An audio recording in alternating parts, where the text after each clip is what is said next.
സിന്ധുവൊക്കെ ഇപ്പൊ വൈകിട്ട് ഇപ്പൊ ഇറങ്ങുവാണ് ഗുരുവായൂരപ്പനെ കാണാൻ വേണ്ടിയിട്ട്. ഉണ്ണിക്കണ്ണനെ കണ്ടോ? അപ്പോൾ ഉണ്ണിക്കണ്ണനെ കാണാൻ വേണ്ടി ഗുരുവായൂരേക്ക് ഇറങ്ങുകയാണ്. 9:20 ട്രെയിന്. എൻ്റെ മൂത്ത ചേച്ചിയുണ്ട്, ഞങ്ങളുടെ മൂത്ത ചേച്ചി താമസിക്കുന്നത് പത്തനാപുരത്ത് ചേച്ചി ഇന്ന് എത്തിയത്. ചേച്ചി 3-4 ദിവസമായിട്ട് മൂകാംബികയിലായിരുന്നു. ഇന്ന് രാവിലെയാണ് മൂകാംബികയിൽ നിന്ന് എത്തിയത്. അപ്പോൾ നേരെ ഇങ്ങോട്ട് പോന്നു. ഇനിയിപ്പം വേറെ 3 പേരും കൂടി ഉണ്ട് ഞങ്ങളുടെ അയൽക്കാർ. അപ്പോൾ അവരും ഇപ്പം എത്തും. അവരെ ഞാൻ നിങ്ങൾക്കൊന്ന് കാണിച്ചു തരാം. ഞങ്ങളങ്ങനെ ചങ്ങനാശ്ശേരി റെയിൽവേ സ്റ്റേഷനിലെത്തിയേ. അപ്പോൾ ട്രെയിൻ വരാൻ കുറച്ചുകൂടെ സമയം, 1 മണിക്കൂർ മുമ്പേ ഞങ്ങളവിടെ എത്തിയായിരുന്നു. അപ്പോൾ ട്രെയിൻ വന്നിട്ടില്ല. അപ്പോൾ ഞങ്ങളൊക്കെ എല്ലാം സംസാരിച്ചൊക്കെ ഇരിക്കുകയായിരുന്നു. പിന്നെ മണിക്കൂട്ടൻ്റെ കുറച്ച് വീഡിയോ ഇതിനകത്ത് ഉൾപ്പെടുത്തുന്നുണ്ട്, ഞാനില്ലാത്തപ്പോഴത്തേത്. അവസാനം അതും കൂടി ഇതിനകത്ത് ഉൾപ്പെടുത്തുന്നുണ്ട്. അപ്പോൾ എല്ലാവരും നിങ്ങൾ അതുകൂടെയൊക്കെ ഒന്ന് കാണണം. പിന്നെ മണിക്കുട്ടനെ പറ്റിയാണ് ഞങ്ങൾ ചർച്ച ചെയ്യുന്നത്. അവൻ എന്തായിരിക്കും, അവനെ ചേച്ചിയില്ലാതെ എങ്ങനെ നിൽക്കും, ചേട്ടൻ ഭക്ഷണം കൊടുത്താൽ അവൻ കഴിക്കത്തില്ലല്ലോ എന്നൊക്കെ ഇങ്ങനെ പറയുന്നുണ്ട്. അങ്ങനെ ഞങ്ങൾ ട്രെയിനിലെ യാത്രയൊന്നും എടുക്കാൻ പറ്റിയില്ല, കാരണം ഭയങ്കര തിരക്കായിരുന്നു. ഞങ്ങൾ അമ്പലത്തിനകത്തോട്ടുള്ള വീഡിയോസൊന്നും ഇവിടെ എടുക്കത്തുമില്ല. പുറത്തൊക്കെ നിന്നുള്ള ഇങ്ങനെയുള്ള വീഡിയോസൊക്കെ എടുത്തുള്ളൂ. പിന്നെ ഗുരുവായൂർ നല്ല തിരക്കായിരുന്നു ഇപ്രാവശ്യം. കുറേ സമയം ഞങ്ങൾക്ക് ഇരിക്കേണ്ടി വന്നു. ഒരു 5 മണിക്കൂറോളം ഞങ്ങൾ വെളിയിൽ ക്യൂ നിന്നിരുന്നാണ് പോയത്. പിന്നെ വിഷ്ണു സഹസ്രനാമമൊക്കെ നമ്മൾ ചൊല്ലിക്കൊണ്ടിരിക്കുകയായിരുന്നു.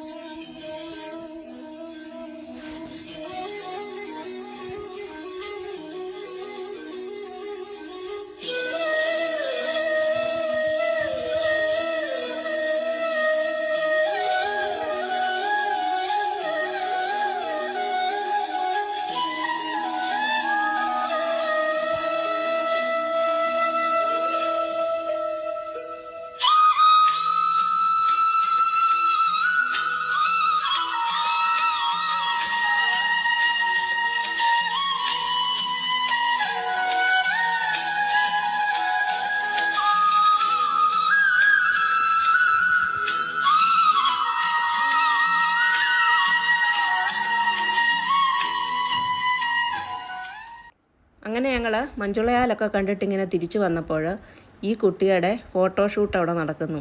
അപ്പോൾ ഞങ്ങളവിടെ നിർത്തി, ഞങ്ങളും കുറച്ച് വീഡിയോസൊക്കെ എടുത്തു. അപ്പം ഇവരുടെ ഒരു ഇൻസ്റ്റാഗ്രാം പേജുണ്ട്, അക്ഷര വൺ സ്റ്റിച്ച് എന്ന് പറഞ്ഞത്. നന്നായിട്ട് തയ്ച്ചിട്ടുണ്ടത്. ഒറിജിനൽ മയിൽപ്പീലി തന്നെയാണത്. നല്ല രസമുണ്ട് കാണാൻ. ഞങ്ങൾ കുറച്ച് നേരം അതൊക്കെ കണ്ടുകൊണ്ട് അവിടെ നിന്നു. കണ്ടില്ലേ ഇത്ര ഭംഗിയായിട്ടാണ് തയ്ച്ചിരിക്കുന്നതെന്ന്.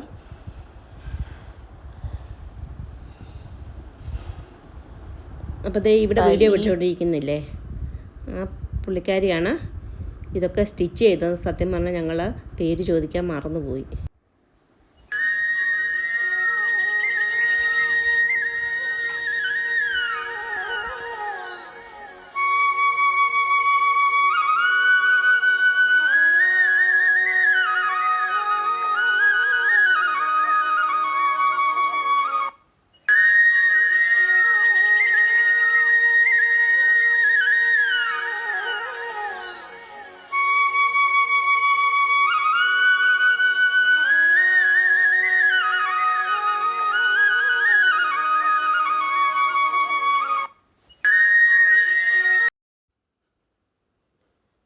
കുറച്ച് നേരം ഞങ്ങളവിടെ ഗുരുവായൂർ കേശവൻ്റെ പ്രതിമയ്ക്ക് മുന്നിലൊക്കെ ഇരുന്നു. കുറച്ച് നേരം അവിടെ നിന്ന് റെസ്റ്റൊക്കെ എടുത്തു. എന്നിട്ട് ഞങ്ങൾ ഇവിടെ നിന്ന് വീണ്ടും മമ്മിയൂർ അമ്പലത്തിലേക്ക് പോയി. രാവിലെ ഗുരുവായൂരപ്പനെ നന്നായിട്ട് തൊഴാൻ പറ്റി ഞങ്ങൾക്ക്. ഇവിടുന്ന് ഞങ്ങൾ ഓട്ടോറിക്ഷയിലാണ് ഞങ്ങൾ പോയത് മമ്മിയൂർ അമ്പലത്തിലേക്ക്. അവിടെ അധികം വീഡിയോ ഒന്നും ഞങ്ങൾക്ക് എടുക്കാനും പറ്റിയില്ല. പുറത്ത് നിന്നുള്ള ഒരു ചെറിയൊരു വീഡിയോയെ എടുക്കാൻ പറ്റിയുള്ളൂ. നല്ല തിരക്കായിരുന്നു, എല്ലായിടത്തും നല്ല തിരക്കുണ്ടായിരുന്നു. അങ്ങനെ ഞങ്ങൾ വീണ്ടും അവിടെ നിന്നിറങ്ങി വെളിയിൽ നിന്ന് ഭക്ഷണമൊക്കെ കഴിച്ചു. പിന്നെ ഞങ്ങൾ ഗുരുവായൂരമ്പലത്തിലൊക്കെ കയറി ഒന്നുകൂടെ ഒന്ന് തൊഴുതിട്ട് തിരിച്ച് രാവിലത്തെ 5 മണിയുടെ ട്രെയിനിന് വീട്ടിലേക്ക് യാത്ര തിരിച്ചു. ഇത് കണ്ടില്ലേ, നല്ല മഞ്ഞുണ്ടായിരുന്നു രാവിലെ. ഈ ചൂട് സമയത്ത് ഇത്രയും മഞ്ഞ് ഞങ്ങൾ വിചാരിച്ചു ഇത്രയും മഞ്ഞുണ്ടോയെന്ന്. നല്ല രസമായിരുന്നു ആ കാഴ്ച കാണാൻ തന്നെ വെളിയിലോട്ട്. അങ്ങനെ ഞാൻ വീട്ടിലെത്തി. ഉച്ചയായപ്പോഴത്തേക്ക് ഗുരുവായൂർ വന്നു കഴിഞ്ഞപ്പോഴത്തെ അമ്മയെ കണ്ടപ്പോഴത്തേക്ക് ഓടി വന്നിരിക്കുക. ഞാൻ കുറെ ഒന്നൊന്നര ദിവസം ഞാൻ ശരിക്കും പാടുപെട്ടു. ഇപ്പം കഴിക്കത്തില്ല, എന്ത് ചെയ്താലും. കഴിച്ചോ? ആ കേട്ടോ, അമ്മ അന്വേഷിച്ചായിരുന്നോ നീ? എടാ ആ എല്ലാം കൊണ്ട് ആ പാത്രത്തിൽ കൊണ്ടിടുക. അത് എന്തിനാ അതിനകത്ത് കൊണ്ടിടുന്നത് അറിയില്ലല്ലോ. ഇതുമായിട്ട് നമുക്ക് ഒത്തിരി വീഡിയോസ് ഒന്നും പണ്ടൊന്നും ഇപ്പൊ വീഡിയോ ഒന്നും അങ്ങനെ എടുക്കാനും ഒന്നും പറ്റത്തില്ല. അത് ഹൈക്കോടതിയുടെ ഉത്തരവുണ്ടല്ലോ. ഫോട്ടോ മാത്രമേ എടുത്തുള്ളൂ, പിന്നെ വീഡിയോ ഇത് കണ്ടോ, ഇതിനകത്ത് കൊണ്ടിടുന്നുണ്ടോ? അതിനകത്തുനിന്ന് എടുത്ത് എല്ലാം കുത്തിപ്പറക്കി ഇതിനകത്ത് കൊണ്ടിടുക. ഫോട്ടോ എടുക്കാം അല്ലേ? വീഡിയോ പറ്റത്തില്ല അല്ലേ? ഫോട്ടോ എടുക്കാം, വീഡിയോ പറ്റത്തില്ല. വീഡിയോ ഞങ്ങള് വെളിയിലുള്ള കുറച്ചൊക്കെ എടുത്തുണ്ട്, അകത്തെ ഒന്നും എടുക്കാൻ പറ്റിയില്ല. അവിടെ പറ്റത്തില്ല, ഹൈക്കോടതിയുടെ ഉത്തരവുണ്ട്. അപ്പം നല്ല ക്ഷീണമുണ്ട് വന്നു കയറിയാൽ. ഇനിയും ഒന്ന് ഫ്രഷാണ്, കിടക്കണം. അപ്പം എല്ലാവർക്കും ടാറ്റ. ടാറ്റ പറയടാ. ടാറ്റ പറഞ്ഞു, അങ്ങോട്ട് നോക്കി ടാറ്റ പറ. മണിക്കുട്ടോ ടാറ്റ പറഞ്ഞേ. ടാറ്റ പറയടാ, ഇങ്ങോട്ടോ നോക്കെ. നീ പോ. മൂന്നാമത്തെ റൗണ്ട് വന്ന് അവർ ഇവാൻകുട്ടൻ്റെയൊക്കെ പാത്രത്തിൽ നിന്നതാണ്. അവരുടെ പാത്രത്തിൽ വന്ന് തന്നെത്താനെ ഫുഡ് കഴിച്ചു. തന്നെത്താനെ ഫുഡ് കഴിച്ച് ഇതിനകത്തുനിന്ന് വെള്ളം എന്നാ വേണം? പോയി തിന്നോ. അത് ഒത്തിരി തിന്നണ്ട കേട്ടോ, അത് ദഹിക്കത്തില്ല കുഞ്ഞിന്. അത് തിന്നാൽ ഒത്തിരി വെള്ളം കുടിക്കേണ്ടി വരും. വയറ്റിനകത്ത് കിടന്ന് കുതിരും കേട്ടോ. എന്ത് കഴിച്ചപ്പോ രാവിലെ വയറെല്ലാം കൂടെ പെരുകുമേ കുഞ്ഞിന്റെ. കണ്ടോ, അവൾക്ക് ബുദ്ധിയുണ്ട് കേട്ടോ. അവള് വെള്ളത്തിനകത്ത് കൊണ്ടിട്ടിട്ട് അത് കുതിർത്ത് കഴിക്കുക കേട്ടോ. കണ്ടോ, വെള്ളത്തിനകത്ത് കൊണ്ടിട്ട് അത് നനച്ചിട്ട് അവൾ കുതിർത്താ ഇതുകൊണ്ട് വെള്ളത്തിൽ കിടക്കുന്നിടത്ത് കുതിർത്തിട്ടെടുത്ത് കഴിക്കുക. ഭയങ്കര ഐഡിയ ഉണ്ട് കേട്ടോ അവന്. അവിടുന്ന് വെള്ളം കുടിക്കുന്നുണ്ട് അത് തിന്നിട്ട്. കുഞ്ഞ് അത്രയും കഴിച്ചാൽ മതി.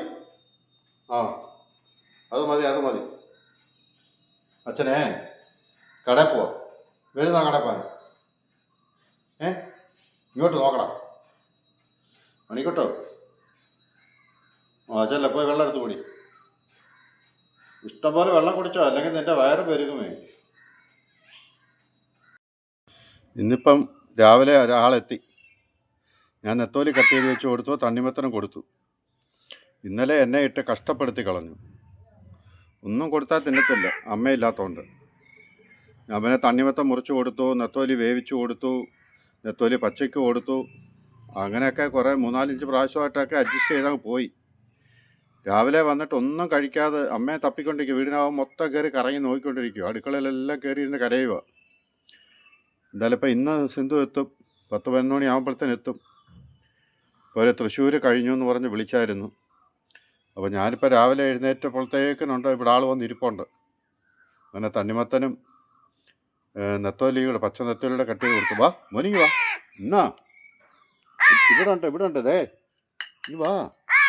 ഇടയ്ക്ക് വാടാ, അച്ഛൻ്റെ കാലിലല്ല, ഇവിടെ വാ. നീ വാ, വാ. കഴിച്ചാട്ട് കഴിക്കാം. കൊത്തി തന്നെ. അച്ഛനറിയത്തില്ല മോന് ഇവിടെ വായി വെച്ച് തരാൻ. എടുത്ത് കൊത്തി കഴിച്ചാട്ട്.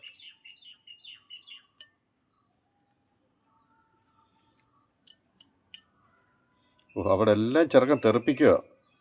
നിങ്ങൾക്ക് ആ കൊത്തി അങ്ങ് മിഴുങ്ങിയേ പോരായി. അങ്ങനെ അങ്ങ് മിഴുങ്ങ. എന്തിനാ കൊത്തി തെറിപ്പിക്കുന്നേ കുഞ്ഞ്? കഴിച്ചാട്ടെ.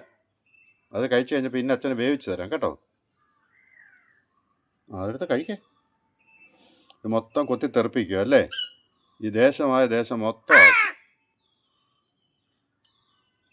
അതുകൊണ്ട് അങ്ങോട്ടെടുത്ത് തെറിഞ്ഞു.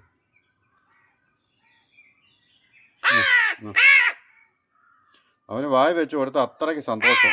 കഷ്ടപ്പെടാൻ വയ്യ.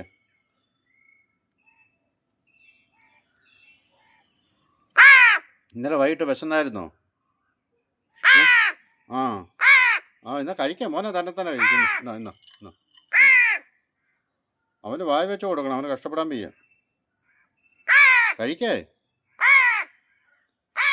എന്തോടാ നിനക്ക് തന്നെത്താനെ എടുത്ത് കഴിച്ചോടാ ഇങ്ങനെ. കള്ളച്ചെറുക്കണം. അമ്മ പഠിപ്പിച്ചതാ. എന്നാ